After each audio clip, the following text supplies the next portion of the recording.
एक प्रश्न आहे का जे एक राष्ट्रवादीचे आता सध्या राष्ट्रवादी पक्षात आहे माजी खासदार यांची चर्चा आहे का शिवसेनेत येण्याचं, याबाबत काय म्हणजे तुमचं काय मत आहे? नाही, मला वाटतं ही चर्चा फक्त खाली आहे आपल्यापर्यंत. हां, वरती अशा पद्धतीची कुठल्या पद्धतीची चर्चा माझ्या तरी कानावर नाही आहे का? ते जर उद्या पक्षात आलं तर तुम्हाला हे मान्य होईल का? कारण आज बऱ्यापैकी बघा, पक्षाचे नेते हे एकनाथजी शिंदे साहेब आहेत. मी या पक्षामध्ये पालखीचा भोई आहे. माझ्या खांद्यावर फक्त पालखीचा एक दांडा आहे. मला तो खांद्यावर घ्यायचा आणि पळायचं. जसं मला जबाबदारी दिली चाकण, खेड, मनसर आणि जुन्नर, मग मी पालखीचा भोई आहे. मला सांगितलं की तुम्हाला काम करायचं, मी काम करतो. सर्वसामान्यांचा विश्वास कमवलेला आहे मी. आणि जे धनुष्यबाण सपलं म्हणणाऱ्यांना हे मोठी चपराक दिली जनतेने. खरं तर धनुष्यबाण संपणार नाही. धनुष्यबाणाचे किती, जसं सोन्याचे 1000 तुकडे करा, सोन्याची किंमत कमी होत नाही, तसे धनुष्यबाणामध्ये 1000 नेते मंडळी सोडून जरी गेले तर धनुष्यबाणाचा विजय कोणी थांबवू शकत नाही. ही काळ्या दगडावरची भगवी रेषा आहे. आता ज्या पद्धतीने तुम्ही आता म्हणले का तुमचा विरोधी पक्ष सध्या तरी उत्तर पुणे जिल्ह्यामध्ये राष्ट्रवादी आहे. मग राष्ट्रवादीला दुश्मन नाही आहे. बघा, अनेक वर्ष मैदानात त्यांनी गाजवले. आता आम्हाला असं वाटतं का आमच्या कामाला आम्हाला तुम्ही एक उजवी मतदारांनी दिली पाहिजे. आम्हाला आमच्या उमेदवाराची सरशी व्हायला पाहिजे. कारण राष्ट्रवादीकडे जे कार्यकर्ते आहेत ते थोडेसे कार्यकर्ते कसे आहेत की थोडेसे म्हणजे चांगल्या याच्यातले आहेत, म्हणजे चांगल्या परिस्थितीतले आहेत. आणि आमची शिवसेनेची पहिल्यापासून अशी एक पद्धत आहे की आमच्याकडं एक थोडंसं नाही म्हटलं तरी संघर्षातला कार्यकर्ता हा आमच्या वाट्याला आहे. आणि मग संघर्ष आणि कॅडर पक्ष जर कुठला असेल ना तर तो शिवसेना आहे. त्यामुळे मला असं वाटतं की ज्याला जास्त खाली जाऊन काम करायची सवय त्या पक्षाला एकदा मात्र उजवी दिली पाहिजे अख्ख्या जिल्ह्यात. आणि ह्या जिल्ह्यामध्ये आम्हाला जिल्हा परिषदला एकदा ठीक आहे, इतक्या वर्ष काम करतात, दादांनी काम चांगलं केलं, आम्ही त्यांचं कौतुकच करतो, अजितदादांच्या बद्दल दोमत नाही. पण एकदा संधी मला देऊन बघा ना, एकदा द्या ना आम्हाला. धनुष्यबाणाने एकदा जिल्हा परिषदेची आम्हाला अध्यक्षपदाची संधी द्या. मग आपण जरा फरक करू ना. ते काम करतात त्यांची पद्धत, आम्ही काम करतो आमची पद्धत. जरा दोन कामांमध्ये फरक, छापा आणि काटा ह्या नाण्याच्या दोन बाजू असतात. इतक्या वर्षात छापा चाललाय, एकदा काटा तर होऊ द्या. त्यामुळे आमचं म्हणणं असं आहे की ह्या निवडणुका ही मैदानं असतात, ते आमचे दुश्मन नाही. बिलकुल राजकारणामध्ये कोणी कोणाला दुश्मन नसतं. राजकारणाच्या निवडणुका ह्या मैत्रीपूर्वक व्हाव्या लागतात आणि ही लोकशाही आहे.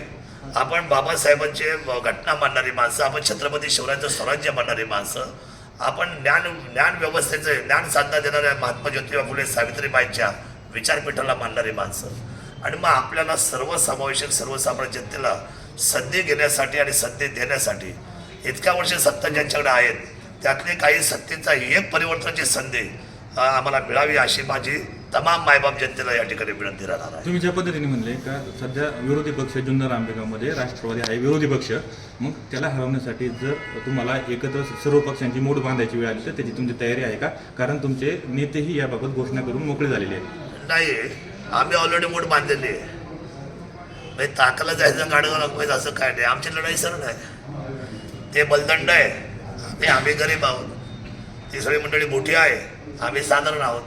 पण मात्र आमचा कार्यकर्ता मात्र प्रत्येक पायावर डोकं ठेवल्याशिवाय राहणार नाही आणि विकास गाठल्याशिवाय राहणार नाही. तुम्ही एकत्र येऊन लढणार आहे नक्की आहे? 100% लढणार. अडचण काय? महाविकास आघाडीने तुम्ही एकत्र लढणार? आम्ही सगळ्यांना घेऊन चालणार. आघाडी युती जे घटक येतील त्यांना सगळ्यांना घेऊन लढणार आहोत. म्हणजे हा आघाडी आणि युतीचा फॉर्म्युला राहिलाच नाही.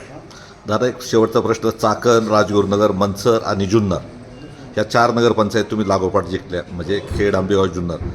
तर यामध्ये तुम्हाला सर्वात विशेष आनंद कुठल्या म्हणजे नगरपंचायत घेतल्यानंतर वाटला? ते तुम्हाला सांगू, हां, उत्तरेचा विजय हा मला खूप आनंद देऊन नाही गेला. त्यातील एक सांगा फक्त. एक नाही सांगता यायचं. बघा, 4 मुलं असेल ना एखाद्या आईला तर त्याला 4ही मुलं नाही, थोडं असतं ना. असं हे अतिशय म्हणजे 3 मुलांवर अन्याय झाला होईल. मला असं वाटतं की मुलाला आई जेव्हा जन्माला घालते ना 4ही, त्या ते समान दुःख असतं, समान त्रास असतो आणि आनंदही तेवढाच असतो. उत्तरेला भगवा शिवरायांचा फडकला, याच्यामध्ये आम्ही खूप आनंदी आहे. 4ही विजय तोला मुलाच्या आहे. पण तुम्ही सर्वात जास्त मनसरला फोकस केला असं वाटत नाही का तुम्ही? असं मी सगळ्यांनाच फोकस केला. मी चाकणला फोकस केला. मग माझी कामाची पद्धत काय होती, मी दिवसभर चाकण, खेड आणि मनसरमध्ये असायचा आणि रात्री 8ला जे जुन्नरमध्ये जायचा ते पहाटे 4लाच बाहेर पडायचा. पुन्हा 4ला जाऊन झोपायचं तर मी 6, 7:30, 7ला बाहेर पडायचा. पुन्हा 7 वाजल्यापासून इथं मिसळ खाण्यात मी इथं असायचो. हे रत्नाची बॉटल काय आहे ना आपलं, हां तिथे 7 वाजता नाश्ता करायला मी जागे वाचायचं. मग या सगळ्यांना उठवायचं, यांना बरोबर घेऊन चालायचं, प्लॅन करायचा. मंतर झाला का खेळ झाला की चाकण पुन्हा रिटर्न 8 वाजता पुन्हा बेल वाजायची जुन्नर शहराची. मग 8 वाजल्यापासून पहाटे 4 वाजेपर्यंत जुन्नर. म्हणजे न्याय देताना किंवा काम करताना समानता घेऊनच काम केलंय. असं काय नाही, आपल्या नजरेने सगळे सारखेच आहे. आणि इथे उत्तरेचा विजय जो आला तो दैदिप्यमान झाला. 100 पैकी 100 मार्क्स पक्षाने आपल्याला दिले आणि मला पहिल्या रांगेमध्ये बसायचा पहिल्यांदा सन्मान मिळाला आयुष्यामध्ये. मी आभार मानतो.